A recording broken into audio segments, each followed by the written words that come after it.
song song song nga pandi kai lo pa nga man hai song nga pa wa ban ki man wen kan pholom kha jen sa song na ni chuan section guide in te A B C E F G J na kai lo te Christina mo song kwang section E kisila chan ko ya H dalam wa ta I ka song ka post na niya chuan wan banal sa section I so ni le kan kun kan so ni le chu ni song por ka lo ti tonga section H10 kan pang do na ni shoi tu ko H le fox wala leader niya nga chan tu learning sana section H kolom kun tu FC long sam wala le James Wan ki ma section H10 niya nga kolom kan tu zirting tu le shat mo ya niya nga zirlai som ti na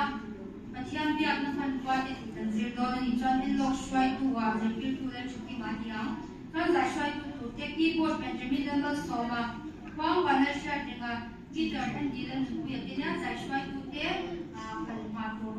kan hui trei wal tu bi khom biak ina